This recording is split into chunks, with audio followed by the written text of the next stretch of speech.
Welcome to the Stellar Show, Fayette County TV, Channel 77 Breeze Line with myself, Ken Philibov, the Duke.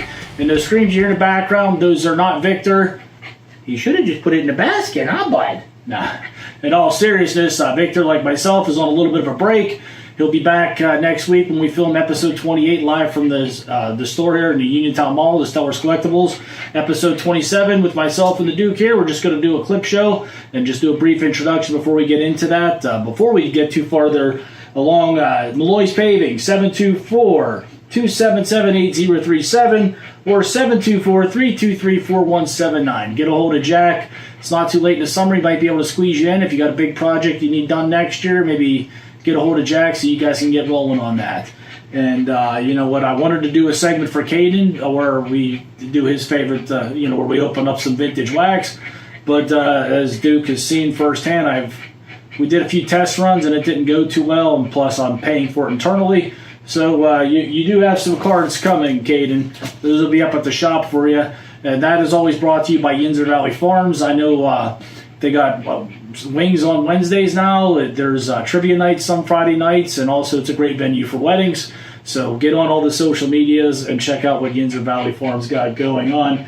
And you know what? This here, episode 27, like I said, we're filming this briefly from the Ken Cave. If you check out behind me, you see a lot of these. If you're familiar with these, that's because you've probably seen them at Acrisure or Hinesfield, whichever you want to call it, over the years.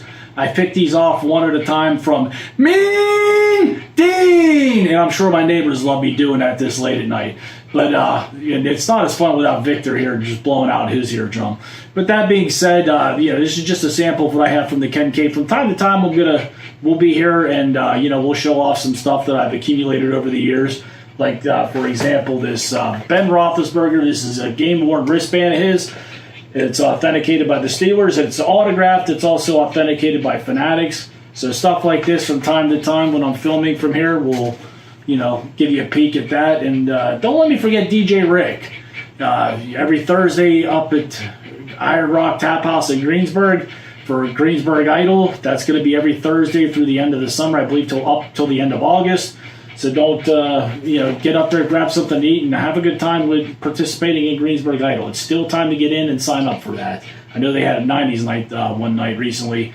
I'm sorry I didn't get up there to check that out. That would have been a good time. But for episode 29 or 30, I guess depending on how that shapes out, that will be up at the Fayette County Fair. We will be doing that live on scene. Check. We're going to be posting the date and time for that. Fayette County Fair has always been one of my favorite events growing up over the years in the area. So it's it's a good moment for me and also Victor to be doing that over at the fair. We'll see if we can get this guy to come along if he's not booked up like he is in the Mount Pleasant Fireman's Parade. He loves parades. So if there's not a parade going on that day and he's not double booked, maybe we'll get him up at the fair. And also, before I get too far ahead of myself, I mentioned, Mean Dean of the Steelers. We will be up there for training camp.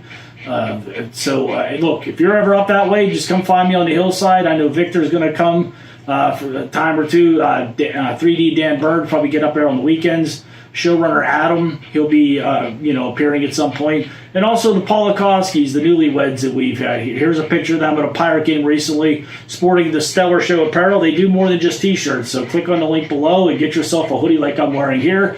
And also, don't let me forget, Rise Wrestling is after the show, so stay tuned for that. And we'll see you episode 28 next week, live from the Stellar's Collectible Shop in Uniontown Mall. Thank you. So we're going to start our first topic of the day. Victor mentioned in our first episode that we're going to get into topics. A good one here is grading cards. So for those that might not be familiar, there's sports cards. The business has evolved over the years, and they grade conditions of cards, centering, authenticity, and whatnot. It started off with authenticating vintage cards, which was a great thing at the time because when the card shows started getting popular, the mid 70s into the 90s. There was a lot of counterfeit cards out there. People were going home they thought they had Lou Gehrig cards, Babe Ruth cards, and then they later found out they didn't. So just like almost anything, everything started off with good intentions, but it kind of got a little crazy once the good money got behind it, no different than anything else in the world. So like these cards here, for example, we got some 1961 and 67 Topps Yankees cards. These were authenticated by Beckett, that those are originals. They weren't doctored, touched up, cut, any of that stuff. But unfortunately, like the summer of '98, which I remember very well, McGwire and Sosa, it seemed like every time you put on SportsCenter, we're hitting home runs. Victor mentioned in the previous episode, there's 17 million 1987 Topps Mark McGwire cards that were printed. So those things are honestly That's one for every 4 people. Honestly. So there's a ton of them out there. The piece of gum, in my opinion, is almost worth more than that Mark McGwire card until the graded aspect came in. What they started doing was, okay, that McGwire is only a graded a 5. But then they put the tag of Gem Mint on it, and that card went from being a $5 card up to about $3,000 at one point. And everything just kind of went into chaos from there. But I'm going to pitch this to Victor to kind of dissect how the formula that they used to come up with the grading. Now, the key to all of this is understanding the 4 aspects of grading a card. There's the surface, the edges, the centering, and the corners. So my friend Jack, who helps me out a lot, purchased this on Amazon for $35. I actually can promote this because I think this is one of the best tools to use for grading a card. It's from Sports Cards HQ. It's $35 on Amazon. What you get out of this is a magnifying glass that works as a stand. Anyone who's over the age of 25 understands that the older you get, the more light is important. This has a 2-function light on top of it, and what you can do with this, I don't know if you're able to see this or not. I'm going to turn the light off. But there's a second circle right here that really lets you look into the depth of the corners of the cards. And when PSA does a grade on the card, they use 10 magnification. This has a 5 magnification and a 30. So you're seeing everything plus what they're looking at. So if you see corners on a card that are white, sharp, and edgy, this thing, you have to pass with this first. Because a lot of these that look good to the naked eye, this reveals the ugly parts of it. So you just simply hold the card and look at it that way. That's one of the most important aspects of it. You can lose your mind, and you can buy this as well. This is also 30 magnification. People use this for jewelry. Works just as well on a card. I thought it was a whistle at first. What I thought when we opened this up too. If you don't want to buy all of this, a simple device from Walmart has 3, 8, and 11. Magnifications. If you put them all together, if you look at them with all 3 of them combined, you get 35 on that. Wonderful idea. The second part of this is where you're losing your mind a little bit. Looking at the centering of this card, you can see that the bottom is smaller than the top. But to really pay attention, because you're shooting for a PSA 10, Beckett 10, SCG. I knew there was going to be one today. There's first hate mail. But a micrometer that you can buy over at Walmart or even Harbor Freight for $19 can really take and give you a great idea. PSA will give you 60-40 on the centering on the card. That can still get you the PSA 10. The surfaces of the card with scratches, a lot of people, this is included in the kit, pair of gloves. Let's see those gloves. Go ahead. I got to grab something else while you're doing that. I think they're bigger than Kenny Pickett's. Moving on. It also comes with a centering board. So you would be able to put the card into the grooves on the board and determine what the centering is. There's descript lines that you can follow for centering of the card. I'm trying to think if there's anything else. Oh, the one thing about the older cards, this is something that a lot of people who find cards don't understand. What I do with the Henderson. When cards, you find them in the attic, these cards are printed with wax. So what happens on a hot day, if your electricity goes out and you have butter sitting on the kitchen table, the butter will actually melt at a certain degree. So does the wax on these cards, which will dimple the surfaces. This is why a lot of your older cards will not grade very high, because mostly they were stored in the attics during the summer, and the cards wax will separate and then come back together. Your newer cards are printed with a soy problem with a lot of the people who open the newer packs is you will find those cards that were stored in warehouses that weren't temperature controlled. They're all bricked together. So as soon as you have to do this with a pack of the newer cards, you've already lost your chance to get a PSA 10 on those cards. So any questions? No, yeah, you're on the money. Okay. So with this, I'm trying to think if there's anything else. We got to open up some. We got to open up and start from scratch. Go. Is that a good break? Oh crap! Keep that. You can fix that. No. Keep it. Let me start over. No. You suck. Clearly. So what we're going to do right now is I'm going to open up a pack of this year's Mosaic. Hey, you know what? My hate mail's going to be to him. Get in line. So with this, every card should grade a PSA 10. And I'm glad I wanted to jump in on that. Feel free. So let's open every card out of this pack. In my opinion, should be a 10. This is a pack fresh. I do believe in using gloves with opening cards. And honestly, with this, we're not going for what to. you've paid for some of these packs, I would not be, especially for the higher end packs. I'm not going to tell you not to do that. Some of this stuff, but like you just pointed out, every card in this pack should grade a 10. The fact that it doesn't, what's going on at these warehouses, these manufacturers? Someone's not doing their job for every card that doesn't grade a 10. Just my humble, honest opinion.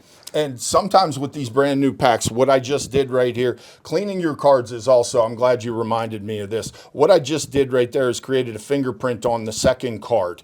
If you don't clean the cards for fingerprint, dust them, you are not going to get the 10 on the card. So cleaning them is important. There's also problems with the Chrome cards of today. Is they will have printer marks on them that look like streaks either going across or down. Yeah, you see a printer mark on a card, forget it. Let's see what we got. Okay, Tyreek Hill, Doug Flutie, nice. Dalvin Cook, Terry McLaurin, Nolan Smith, Derek Hall, now the colors, Roquan Smith, Chris Johnson, Brian Urlacher, David Carr, Anquan Bolden. With these newer cards, they're putting a lot of throwback players in, as you just saw right here. None of these guys are even on a current roster. Mike Williams and Thunder Lane from Frank Gore. Right? If you could see, I wish that we could zoom in. There is a massive printer mark going across Frank Gore right there. Yeah. As I turn it, you can see it already. It's right there. So this card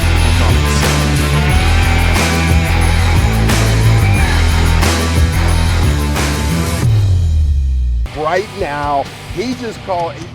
I just bet me, or kind of. I didn't bet. Sort of brought it up that he thinks he can pull a four-leaf clover. I didn't say I could. I was just curious if people I don't know. Adam, what did you think? You think he basically called a shot here? He called the shot. Adam agrees. It looks like there's a lot of clover down. Let's see it, pal. You're talking. I have. I see. I hear a lot of this. I'm so old and blind, I can't even tell that's grass. I absolutely hate you right now. I absolutely. Anyone else want to try me? Anyone else want to try me? I'm going home. I'm not listening to this again. Welcome back to Fayette County TV, Channel 77 here, the Stellar Show with the legendary Doug DeCenzo, Brownsville native, correct? Correct. Hiller. Okay. But Brownsville, I went to Brownsville High School. Okay. Sure. So grandchildren, second grandchild, correct? That's correct. Yeah, my daughter Casey, who's acting as the CEO here at the Y, she had her baby yesterday morning at 2:30. So everyone's doing well. Yeah, that's good to hear. And she did warn us last week that she might not be here because that it could happen at any second, and she called her shot. Yeah, she did. Speaking of calling shots, I'm from Mount Pleasant, which we've discussed enough on the show over the 19, almost 20 episodes now. So Lobingers, Mr. Lobinger, everybody back home, and legendary Mr. Lobinger for years. Kenny, mark my words. The year I die, the Cubs will win the World Series, and they did. So now you were part of the organization during that championship win. So what was your role? Yeah, I was the outfield and base running coordinator for the minor leagues. Okay. I'm currently the outfield coordinator this year. But that's what I did. Went around and visited all the minor league teams and taught them how to run the bases and play the outfield. The thing I noticed right away is this an authentic Cubs jersey? The one you're wearing? Is this one you would have worn on the field? No, it wouldn't have been on the field. This is just they issue out jerseys every spring Because I training. noticed the tag on but, there says engineered on Yeah, it. but it would have been somebody would have worn it on there okay. on the field this year. Yeah, So it's team issued, and they just kind of threw your name on there. yeah. So, Okay. Okay.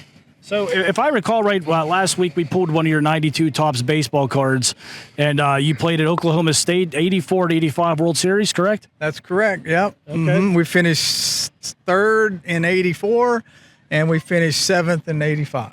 That's great. That's good stuff there. So go ahead, Victor. Oh, here. What I wanted to do is I own the store at the mall. This is why we call it the Stellar Show. My store is named Pittsburgh Stellar Collectibles. And I dug out a bunch of these. You can pass them along to the kids with the wiffle ball tournament.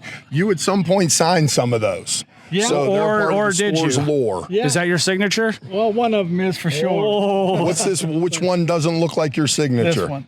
That looks like a fake. Yeah, it looks like it. I'm going to turn it to the... for you the, deal with this in this world. Oh yeah, A I lot of know. fake That's fine. I autographs. mean, they're not going to be able to retire on any of this stuff. But Speaking of a real autograph, Yeah, this is sure. something we've been promoting this show, and this is the flyer that we've been Yeah. doing. Could you sign this to the Stellar store? to the Stellar show.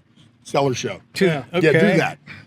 To the Stellar Show. Show. Yep. There it is. Thank you so much for that. We're going to hang this with pride in the store. That one's real. Yeah, That's the real. unlike those Clementes that he was trying to peddle. I just have, since you have so much knowledge in baseball, I have one question that has bothered me for years. Why don't the current batters choke up on the bat? That's their preference. I mean, they believe they have a certain way to hit in certain situations, and I don't know. Maybe they think they get more power. Is it the exit velocity that is driving the game today? The launch angle? Yeah, I mean, you know, it's different than it was a few years ago, obviously. But yeah, I mean, that's what they're going off of, and you know, a lot of the players feel like that's how they can get paid, and so yeah, that's just where the state of the game is right now. But there's still places for choking up, putting the ball in Putting play. the ball in play. I have a lot of kids that come to my store up at the mall. That's the pride of my store. What would you tell the young kids right now is the most important thing to learn at the wiffle ball age that you're teaching them before they get into, junior high and the competitive part of high school? I think it's just basic fundamentals. I mean, as far as just knowing how to catch a baseball or how to throw a baseball, which we did the last 2 days here. Tomorrow we'll run the bases and hit. And it's funny that we hit every day with something else as an instruction part of it, but that's what everyone does anyhow, right? They'd go to the batting cage before they go catch a bunch of ground balls. But as far as once they got a little bit older and they got into some competitive baseball games, I think that they need to know what kind of hitter they are, and swing at strikes, obviously. And then the last part would be to have a plan once you get to 2 strikes. I think a lot of guys have the same plan when they don't have any strikes, and they want to try and do that with 2 strikes, and that's why you see all the strikeouts. And as the young kids I know back from my day, stay off the high fastballs. And real quick, I got to sneak one in since I'm a Cubs fan for the day. I'll be back to Pirates after this. You can punch him anytime you want. Anyway, so I want to take it, but I'm going to, since I'm dumping on the Pirates today. So between 2013 and 2015, this has bothered me for years, in your professional opinion. Why did Hurdle not have Pedro Alvarez lay down a bunt when they would do that infield shift? You'd have to ask Clint Hurdle for that. I've been around the game a long time, and that's about as loaded a question as I can see. Okay, that bothered me. Like everyone's like, it's wide open. He could have walked a second. Yeah, I know. I mean, but managers manage the game the way they want to do it, and what their feeling is with the personnel that they have. And at the end of the day, if you win, you stick around. If you lose, you go home. Fair enough. One question. I know we might be running a little bit long, but you went to Brownsville High School. I went to Laurel Highlands. You know where this question's going already. Yeah. How many times did you face Terry Mulholland? Plenty of times. Who got the best of who? I think it's an even split. To be honest Was it with really? you. Yeah. I mean, Terry pitched 18 years in the major leagues, obviously. Would you say that was the best pickoff move of all time? Well, A lot of people put him in that category. Once he got to the major league level, he was so fast at home plate, he didn't need to throw the ball to first base. But back to Terry and I, he probably struck me. He struck me out in the major leagues the same way he struck me out here. Did he? Wait, hold on, you got a piece of him in the majors, though, right? I can't recall. Yeah, you did. All right. Anything you want to add before we wrap this up? Yeah, is there any more loaded questions? I'm good. I went with the LH Brownsville thing. You guys beat us No, that was always a frequently. great competitive, just like Connellsville guys were. And He's a Mount Pleasant guy. yeah, we had. You guys didn't play Mount Pleasant back No, then. we didn't. No, but yeah, had a good time doing it for sure. Yeah. And honestly, this is great what you're doing with the kids. And honestly, if they do this again in the future, again, keep watching the YMCA site for stuff like events like this to pop up, and definitely participate. From what we saw, these kids they're getting a good education, number one, and number two, they're having a good time. So, and they just had popsicles, which looked like it was a good time. So, all right, hey, thank you for coming out and for the interview. Yeah, thank you. Thanks you for the having me. autograph. Okay, no Wonderful. problem. All right, we'll see you. Real quick, I got to throw, today is Leap Day, the day we're filming this. Jack Caruso, happy birthday, sir. Of Jack Caruso's the bait shop there in Mount Pleasant. We look, I think you're up to a communion now, right? But anyway, look, Jack Caruso indirectly is partially responsible for the menagerie that you see here every week on Fayette County TV and YouTube. Jack Caruso approached me in April of 2018 about getting on council in Mount Pleasant. When I got on council, I became really good friends with Jerry Lucia, who was the mayor, and also Jeff Landy, who was our borough manager at the time. Jeff and Jerry did a program with Rick Fike, our producer, called The Jeff and Jerry Show. That show was legendary. It's won awards. And look, those two guys are missed by everybody in Mount Pleasant that knew them well.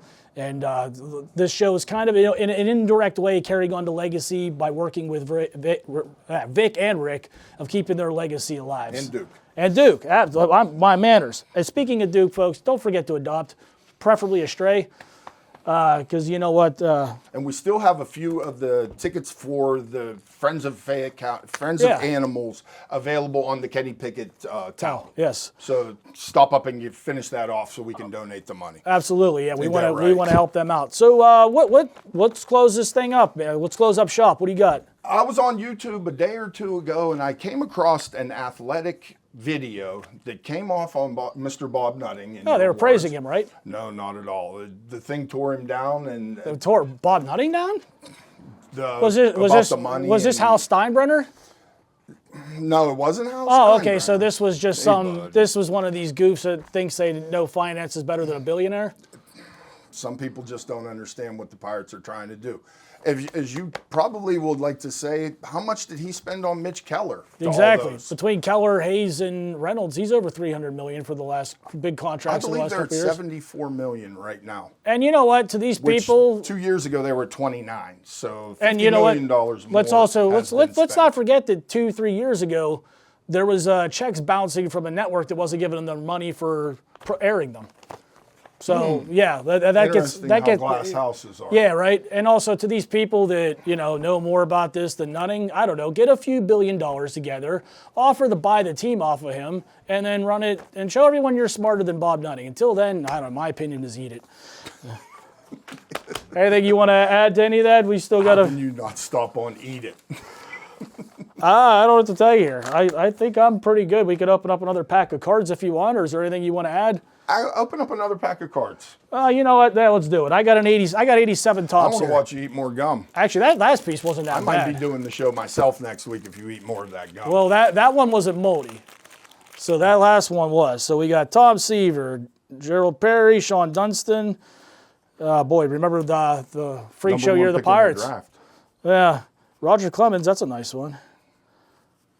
Mike Bauder. Ray Knight. Yep. Looks like Pat Perry took This the is money all shot. when you're going through cards like this, the one thing that's fun to, oh God, I can't listen to you chew that. Right first. So He was a brutal. bucko. Sports fans out there, there's a thing called the Immaculate Grid, where what you do is they give you a grid, it's 9 squares in the box, and you have to guess name players that were on different teams that were A little bit traded. of an afterbite. Backs of the cards are wonderful ways to get the players. You would try to get the lowest possible. All right. So, In good. closing, the Uniontown basketball team is now in the state championships. Best of luck to you, and I hope you bring us home another title. And you know what? Before we do close this up, let's send out a rest in peace, Virgil, WWE. Oh, can I please? Absolutely. He saved your first One show. of the, yes, that's where I'm going He with did. this. I'm having a card show. It's a 2-day. This is a short story. I turn around in the middle of the second day. Virgil, what are you doing here? Tell him who sent him. This guy right here, what was that, at the Comet Flea Market? Yeah. Ken's at the Comet Flea Market, runs into Virgil, tells Virgil to come up to the Uniontown Mall that he can sell his autographs at the Uniontown Mall show. So Virgil, and he said, can I get a table? He hands me $20 for the table. Virgil handed Victor $20. Now, the next morning, I see a story where Virgil and Hulk Hogan's daughter, Brooke, correct? Yep. Brooke asks Virgil for an autograph. Virgil says $25. Well, he had to pay. You don't know who my dad is? And he said, I don't care who your dad is. It's $25 for my autograph. In defense of Virgil, he had to make up that $20 he gave you. I never thought of that. That is awesome. So I got 20 out of Virgil. Brooke Hogan had to give him 25. That sounds about One right. of the great moments in Uniontown Mall sports card history. And hey, that's it for this week. Stay tuned for Rise Wrestling. Thank you. Take care.